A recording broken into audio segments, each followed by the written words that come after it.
bien accueillir avec moi, s'il vous plaît, les producteurs de Waiting for the Barbarians, Lady Monica Bacardi. Et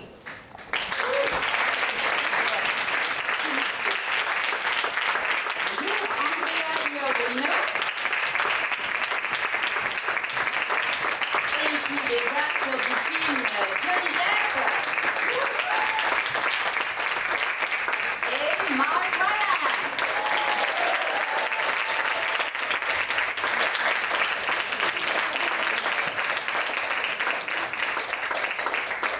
Hello. Welcome to all of you. Thank you so much for being here with us today. Peut-être une première question, juste pour commencer. What was the biggest challenge in adapting this book, Waiting for the Barbarians, into a movie? I don't know, perhaps Andrea or Lady Monica would like to start? Or Mark? Yes, because it's a very, very good book. C'était un très très bon livre, donc. So was that hard? That made it harder or easier? I think it's easier to translate a mediocre or bad book into being a film than a very, very good book. Il disait plus facile de traduire un livre qui est un peu médiocre qu'un livre qui est très très bon vers l'écran. Any of your questions? On commence avec une question, voilà. Allez, ne soyez pas timide. Ok, juste là-bas. Everybody's shy, everybody's shy. Bonjour, Véronique pour Écran Étoile. Tout d'abord, merci d'être ici et ma question s'adresse à Monsieur Mark Rylance. Ma question c'est que, quels que soient vos rôles, vous y apportez beaucoup d'humanité, que ce soit des seconds rôles ou des rôles premiers. Je voulais savoir comment vous travaillez vos personnages. Est-ce que vous vous coupez du monde et que vous restez seul avec les ressentiments de ce personnage et comment vous distillez cette humanité qui ne peut que nous toucher, quel que soit votre rôle? Mark, this is the first question for you. Vous parlez français, Mark? Un petit peu. Vous avez compris la question? Okay, so what she's saying is you bring so much humanity to all of the roles that you play, whether it's a second role or a lead role. Her question is how do you work? Do you cut yourself off from everyone else to just really get into that emotion alone, to be able to distill it so we really feel this humanity? What's your process as an actor? No, I don't cut myself off from everyone else. I respect that way of working very much, but I try and take everything that's happening into me actually and make it all part of what I'm imagining. Sometimes there are intense things, aren't there, that you have to stay isolated from the practical concerns of the other humans, the crew around you. But I tend to try and be as awake as possible. Do you understand? So I'm concerned about closing doors that may close certain things inside me. How do you do? Does that make? Do you feel the need to close yourself off when you're inside? No. I feel exactly the same. Not closed off at all. In fact, what I noticed just about Mark's work, working, which everybody's process is different certainly, but he's. The foundation of the work is already there. It's in. You brought a completely full toolbox, if you will, to work, and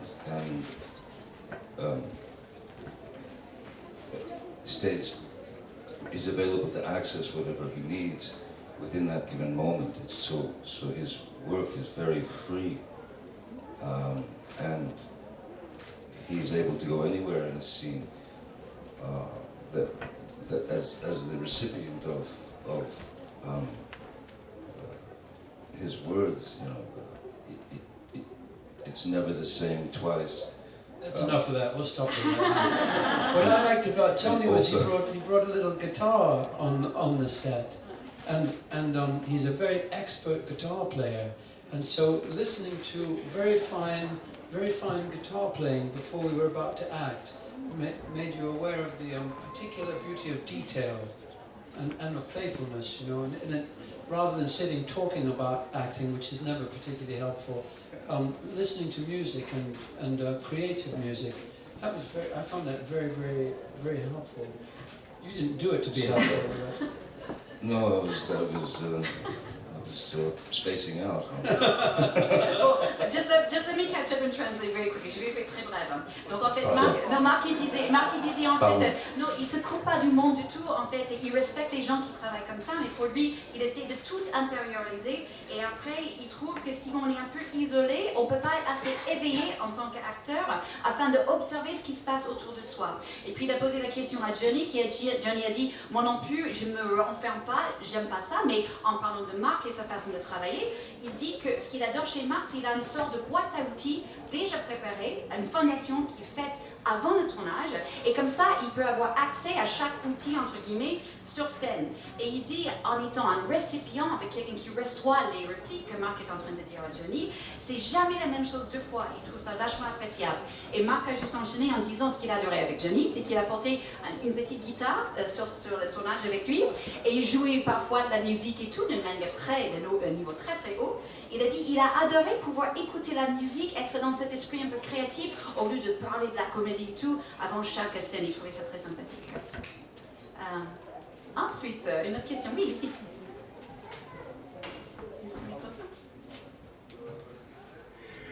Bonjour, c'est une question pour Johnny. Bonjour Johnny. Nous vous connaissons bien sûr en tant qu'acteur, mais vous êtes aussi un excellent justement musicien au sein d'un groupe Hollywood Vampires.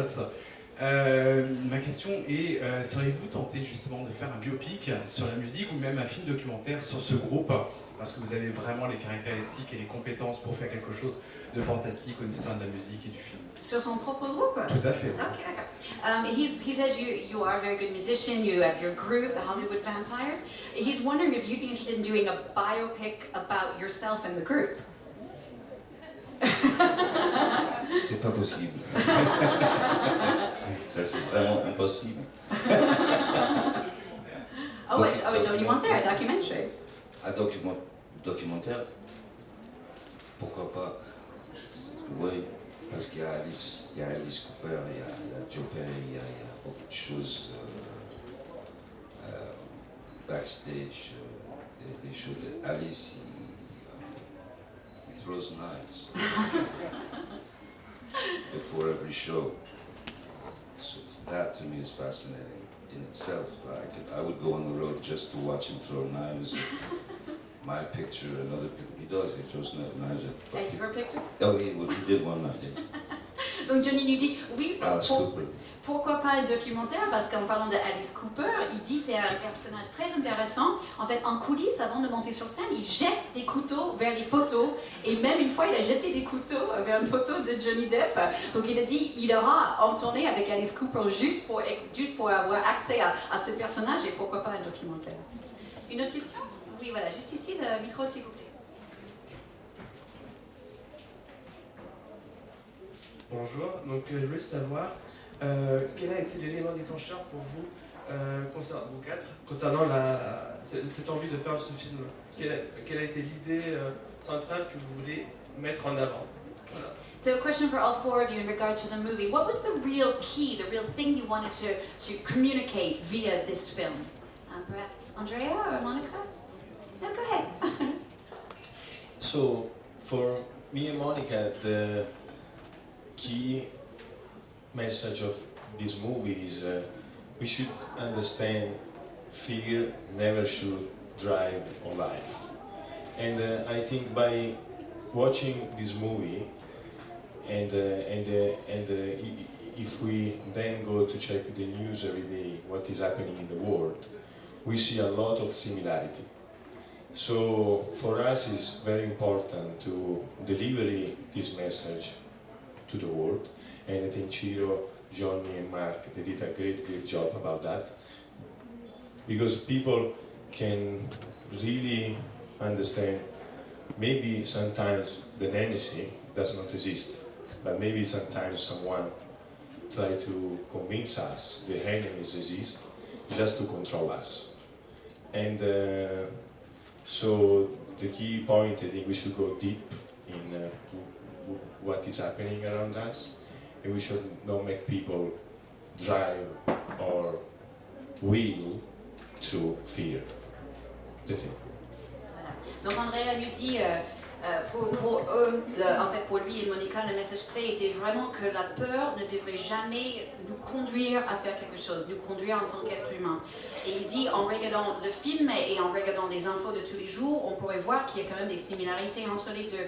Donc on espère à travers ce film, le message qu'on va passer et que Johnny et Mark ont vraiment très bien à nous aider à faire passer, c'est que les gens comprennent qu'il ne faut pas qu'on laisse les autres nous convaincre de détester, d'avoir de la haine juste pour nous contrôler. Et vraiment, il faut que la peur soit effacée.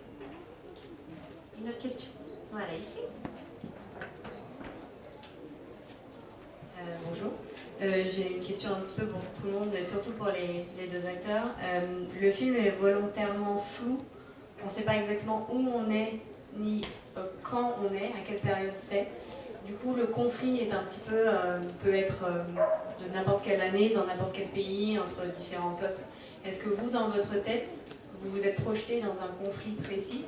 Vous pensiez être dans un camp ou un autre, ou une période ou une autre, ou pas du tout?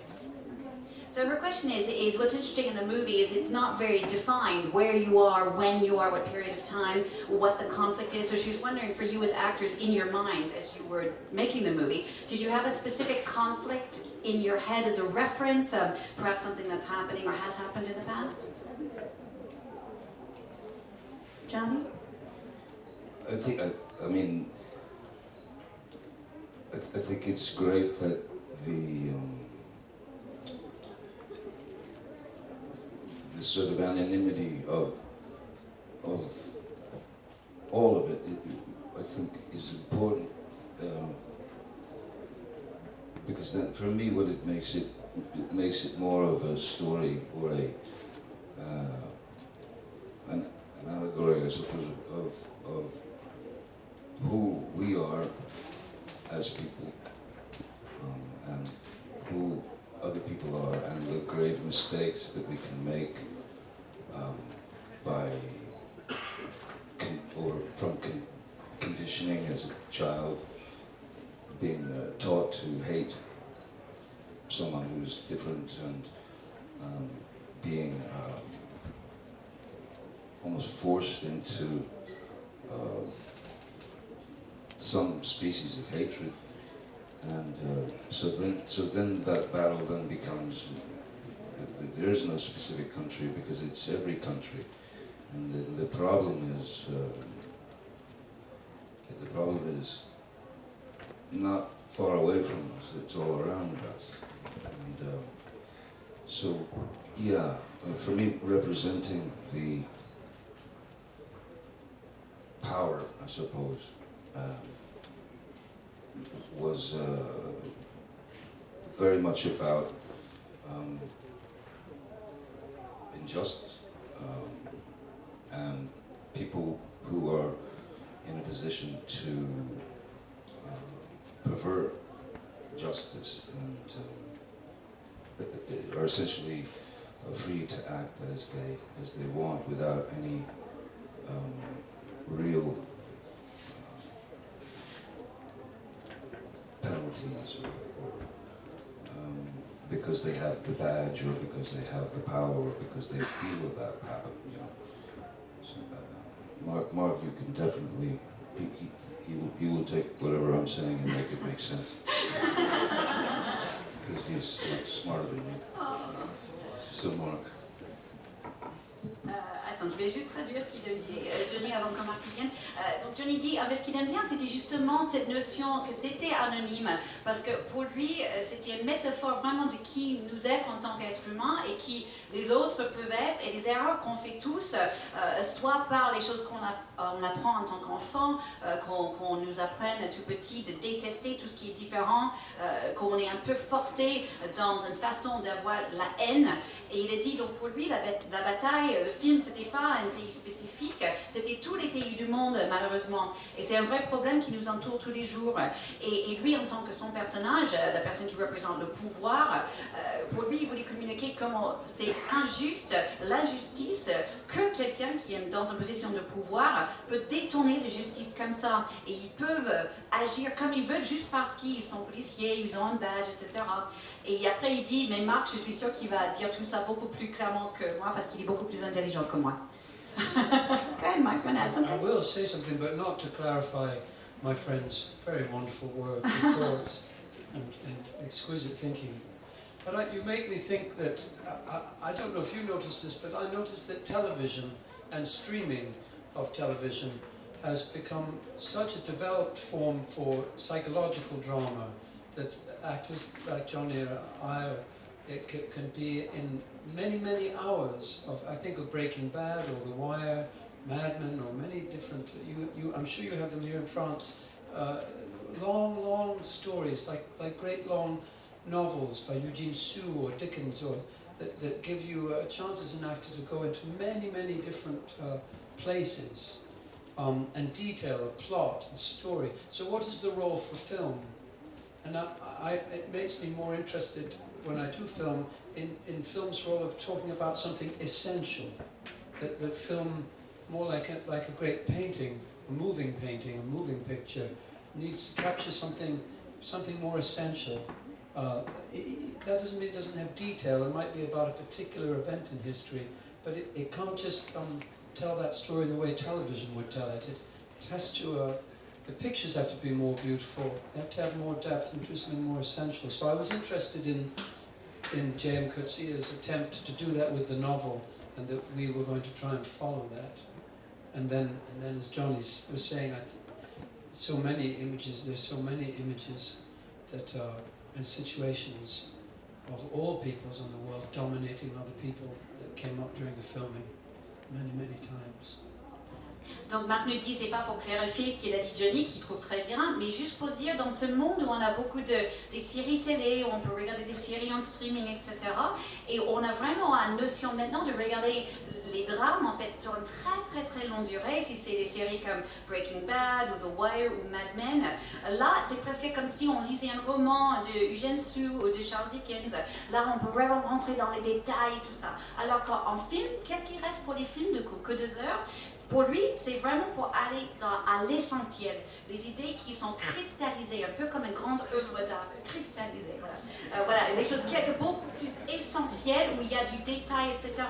Donc c'est pour ça qu'il trouvait ce qu'il avait fait, Coetzee, était très intéressant avec ce roman. Il essaie de communiquer vraiment une idée cristallisée, mais comme il dit Johnny aussi, on a tellement d'images dans le monde, des conflits, etc. Oh, il ne pouvait pas en choisir qu'un. Une autre question? Yes, Amanda. Hi, Johnny. This question is about, and you also recently started the Sauvage campaign, which was unfortunately pulled. Are you aware of the criticism about the surrounding the Native American community in the United States and the ad, and do you agree with the decision to pull the ad? I don't believe there's any decision been made to pull the ad. From what I understand, there was a teaser with Jean-Baptiste Mondino and I went out with the people from Dior to make a small film. What was released was a teaser for that film.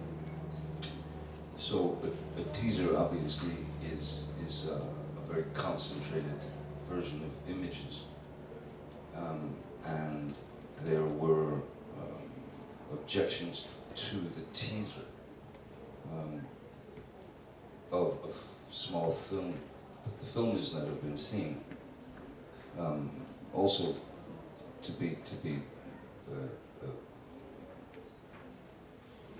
there was never, and how could there be, or how would there be any dishonorable or the film was made with a great respect for the indigenous peoples, not just of America, certainly of North America, the natives, but all over the world. It's a pity that people jumped the gun and made these objections. However, their objections are their objections. So what's essentially what's happening now? We went, first and foremost, we went to several nations of the Native American community, with not only their cooperation and their amazing help and their attention to detail. LaDonna Harris, for one, who is my Comanche mother, has taken a lot of heat over this because she was because she helped. She and her organization have taken heat unnecessarily and very unfairly. So what we're doing now is myself, Jean-Baptiste Dior, LaDonna, and all the beautiful people of the Comanche, the Utes, all of the nations who did help us are going to have a sort of get-together with the complainant, whoever has objected to this.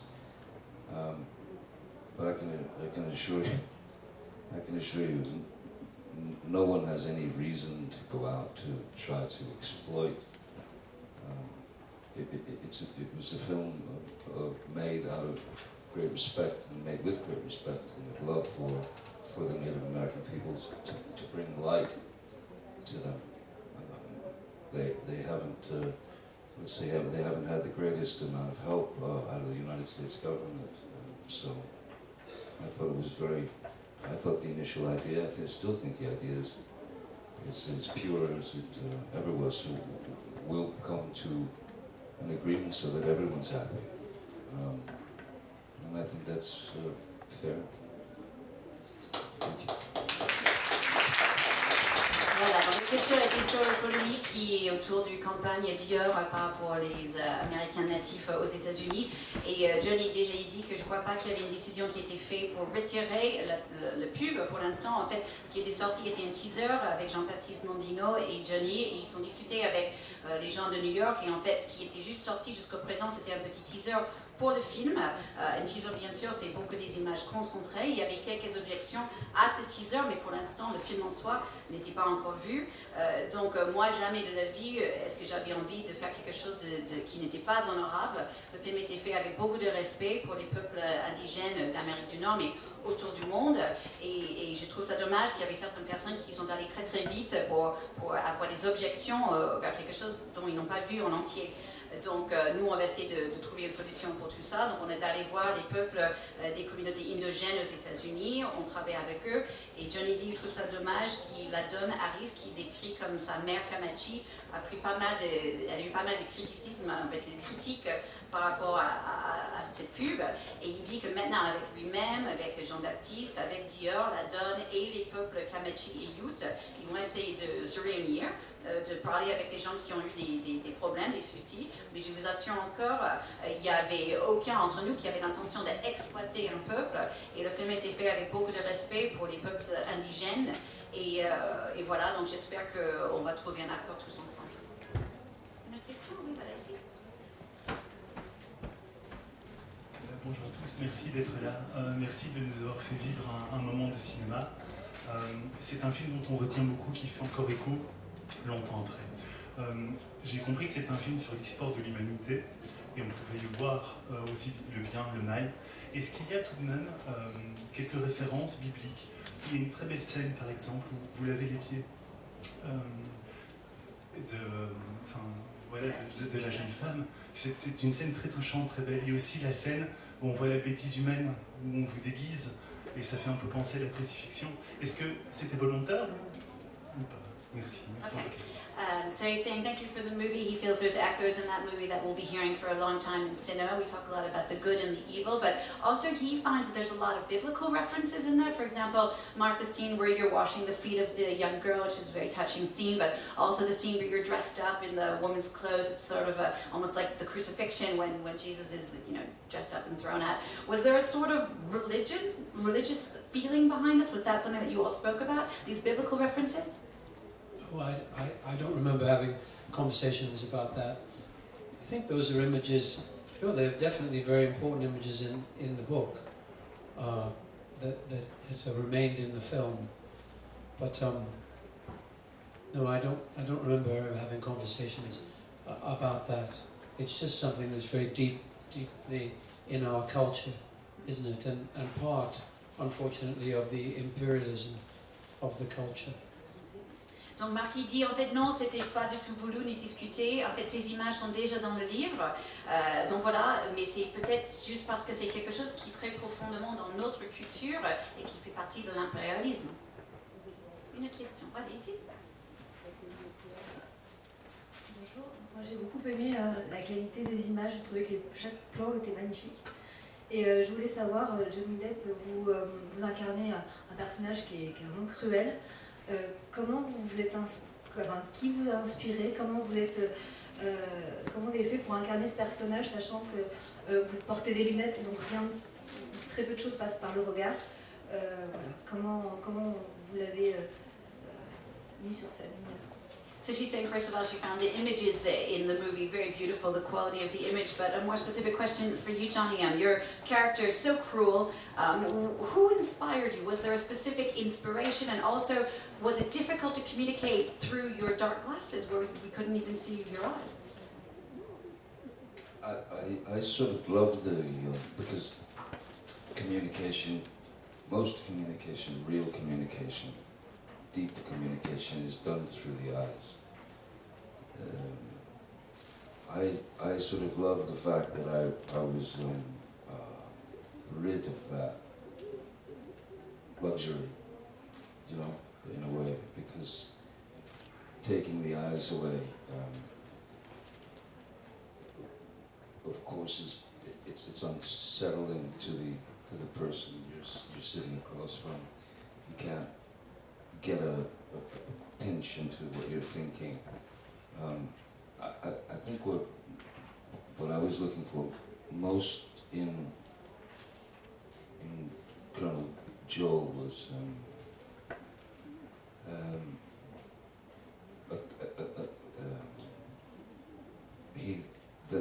from wherever he came from, whatever his childhood, he was obviously he's broken. He's a shattered toy, but he's built these very, very strong walls and kept that little boy at bay. And so now he's almost just armor. He's just armor and intellect and strategy, and he's most assuredly out to hurt. Because his rage is such that there's no injustice, there are no accidents with him. He will never be anything but what he is until he either has a major crack up or just turns to dust. But I felt that he was deep down. He was probably a very, very insecure human being who had built himself into almost this machine. So for me, there was a kind of I found the idea of stillness, a kind of an exercise in stillness. Very little movement, very little expression,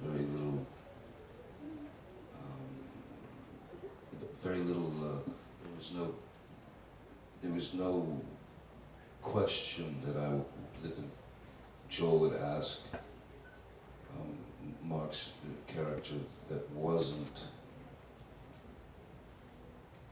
leading to something else, leading to the next bit, as his mind was made up that he was going to crucify this man. And that was just what he wanted. And then in the end, as Mark and I spoke, there's this silent realization that we're basically the same. We're essentially the same. He in his caring, his kindness, and his rescuing of the girl, and that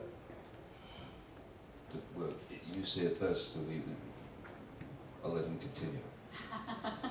No, the rescue of... Mike, take the microphone. We both are victimizing the girl. We're both keeping her in the position of a victim, one by torturing her, one by rescuing her. Neither of us are offering her her own room, her own house, maybe access to a doctor to help her with her illnesses. But we both are alive. It's interesting, your question about Christianity, and how, I'm just suddenly thinking how many of these atrocities towards indigenous people have been done in the name of Jesus Christ. We don't hear about the Christian left, we hear about the Christian right, and the righteousness that unfortunately, well, many different faiths in the world, when they become very, very literal and orthodox and extremely righteous, that you've got to watch out that there's someone coming out in their name like Colonel Joel, as both our English and French cultures know very well in our past. So unfortunately, we have to make a address of that. Can I ask a question? Sure. Do you want to translate all this first? Yeah. Sorry, so voilà. Donc la question était sur les yeux. Et Johnny disait qu'en fait, effectivement, d'habitude, quand on communique à travers les yeux. C'est quelque chose de très profond. Et ce qu'il aimait, c'est qu'il n'avait pas ça. Il n'avait pas le luxe de communiquer à travers les yeux. Quand on enlève les yeux, c'est vrai, c'était un peu pas évident pour lui parce qu'on avait du mal à rentrer dans ce qu'il pensait Colonel Joel. Mais ce que Johnny dit, ce qu'il cherchait le plus dans le personnage, c'était d'où il venait. Et pour lui, d'où il venait, c'était une enfance qui était cassée. Il a décrit comme un jouet cassé qui a construit des murs autour de lui pour garder ce petit garçon très très loin. C'était quelqu'un de très stratégique, très intellectuel et qui vraiment se servait de son colère pour justement faire mal aux autres. Et il a dit que ce personnage, à la fin de son histoire, il va soit complètement devenir fou ou soit il va juste désintégrer. Et au fond, il trouvait que le personnage de Colonel Joel est quelqu'un de très insécure, pas sûr de lui, qui l'avait transformé en machine, il est devenu machine. Et finalement, ce qu'il a dit sur Colonel Joel, il trouvait que c'était quelqu'un de très statique. Donc pour le jeu, il était beaucoup dans le statique, très peu de mouvement dans les yeux, dans le corps, il était très statique. Et ensuite, il disait que par rapport à ce qu'il trouvait intéressant, et c'est là où Marc a enchaîné, c'est lui et le personnage de Marc sont tous les deux un peu les mêmes en quelque sorte, parce que lui, il essaie de tuer la fille, entre guillemets, de la casser, et Marc, le personnage de Marc, le magistrat, lui, il veut sauver la fille, mais en la sauvant aussi, elle est toujours une victime. Donc il dit, il n'y a ni l'un ni l'autre qui lui donne ce qu'elle veut vraiment, qui est son propre espace, sa vie, un médecin. Et après, Marc, il enchaîne en disant, je pense à votre question sur la chrétienté, je sais pas comment dire, Christianity. Il dit, la plupart des choses terribles qui sont arrivées dans notre vie, ils viennent justement aux peuples indigènes par les peuples chrétiens.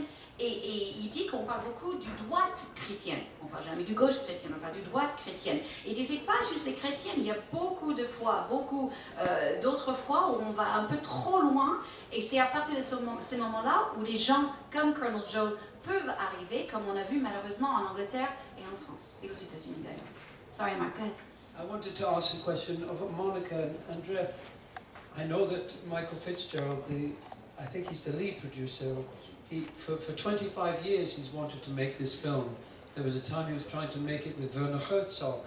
There was a time with many different artists that he's been trying to make it, and he's had great difficulty raising the finance.